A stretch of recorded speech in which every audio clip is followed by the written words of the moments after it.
கர்த்தருடைய பரிசுத்த நாமத்துக்கு ஸ்தோத்திரம். ஆபிரகாமுடைய அண்ணன் மகன் லோத்து சோதம் குமாரா என்ற பட்டணத்துல வாழ்ந்துட்டு இருந்தாரு. அந்த மக்களுடைய பாவம் மிக கொடிதா இருந்தது.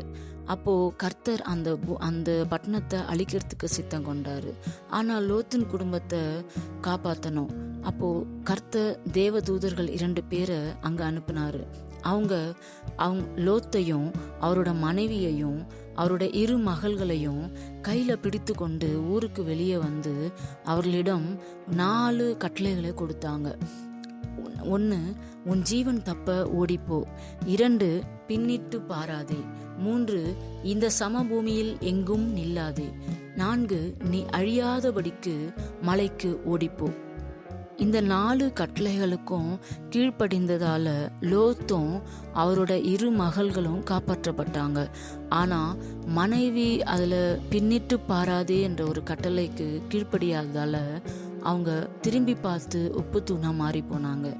கர்த்தருடைய பிள்ளைகளே, இந்த 4 கட்டளைகளிலும் நாம ஆவிக்குரிய பிரகாரமாக நாம வெளிப்படுத்தி பார்க்கும்போது இந்த முதல் கட்டளைகள்ல உன் ஜீவன் தப்ப ஓடிப்போ அப்படின்ற கட்டளைய நாம பார்த்தோம்னா, நாம இந்த உலகத்தை சார்ந்தவங்க கிடையாது. தேவனுடைய சித்தத்தை நிறைவேற்றத்துக்காக நம்ம தேவன் தெரிந்து கொண்டார். நம்முடைய வேலை முடிகிற போது நாம் இவ்வுலகத்திலிருந்து நாம் எடுத்துக்கொள்ளப்படுவோம். அதனால இந்த நம்முடைய ஜீவன் ரட்சிக்கப்படணும் அப்படின்னா இந்த பாவ உலகத்திலிருந்து நாம ஓடி போகணும், அதிலிருந்து விலகி போகணும். நம்மை கர்த்தருடைய பிள்ளையா மாற்றி இந்த உலகத்தோட ஒத்து வாழாம நாம பரிசுத்தமா ஜீவிக்கணும். 2வதாக பின்னிட்டு பாராதே அப்படின்ற கட்டளையை நாம் பார்த்தோம். பின்னிட்டு பாராதே என்ன சொல்லும்போது, நாம கர்த்தரை தெரிந்து கொண்டு ரட்சிக்கப்பட்டு அவருடைய பிள்ளையா மாறி நம்முடைய பழைய பாவங்களை ஞானஸ்நானத்தின் மூலமாக நாம புதைச்சிடுறோம். ஆனா எந்த சூழ்நிலையிலும் நம்முடைய பழைய பாவங்கள், பழைய சுபாவங்கள் நம்ம வெளியே வந்து பார்க்க கூடாது. நாம ஆண்டவருடைய பிள்ளையா மாறும்போது புது சிருஷ்டியா நாம இருக்கோம். பழைய காரியங்கள் திரும்பவும் நம்முடைய வாழ்க்கையில வரவே கூடாது. அப்படி நம்முடைய பழைய சுபாவங்கள் மாறாம வெறும் ஞானஸ்நானம் மாற்றம் பெற்றுக்கொண்டு ரட்சிக்கப்பட்டோம் என்று சொல்லி நம்ம பழைய சுபாவங்களிலே நடந்து கொண்டு இருந்தோம்னா அது உண்மையான ரட்சிப்பா இருக்காது.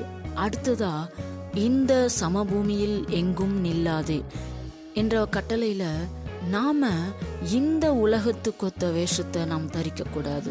ஒரு மீன் கடல்ல இருக்கு, ஆனா அந்த உடல்ல கடலோட உப்பு இருக்காது. அது போலதான் நாம இந்த உலகத்துல வாழ்ந்தா கூட பாவம் நம்மை ஆளவிடக்கூடாது. நாம வேறு பிரிக்கப்பட்ட வாழ்க்கை வாழணும். ஆபிரகாம் கூட பாவமான ஜனங்களுடைய மத்தியில தான் வாழ்ந்தாரு, ஆனா அவர் பரிசுத்தவானா வாழ்ந்தாரு. அது போல நாம இந்த உலகத்திலே வாழ்ந்தாலும் இந்த உலகத்தோட பாவ செய்கைகளில நாம மூழ்கி போக கூடாது. நம்ம வேறு பிரிக்கப்பட்டு பரிசுத்தமான வாழ்க்கை நாம வாழணும். அடுத்ததா, நீ அழியாதபடிக்கு மலைக்கு ஓடிப்போ. கர்த்தருடைய பிள்ளைகளே, கர்த்தர் தான் நமக்கு அடைக்கலம் மலை. நம் வாழ்வின் எப்படிப்பட்ட சூழ்நிலையிலும் அவர் ஒருவரை நோக்கி மட்டுமே நாம் பார்க்கணும்.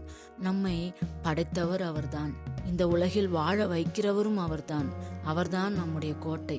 அப்படி இருக்கும்போது நம்மளோட வாழ்க்கையின் எந்த ஒரு நிலையிலும் கர்த்தரை மட்டும் நோக்கி பார்த்தோமானால் நாம் பிழைப்போம்.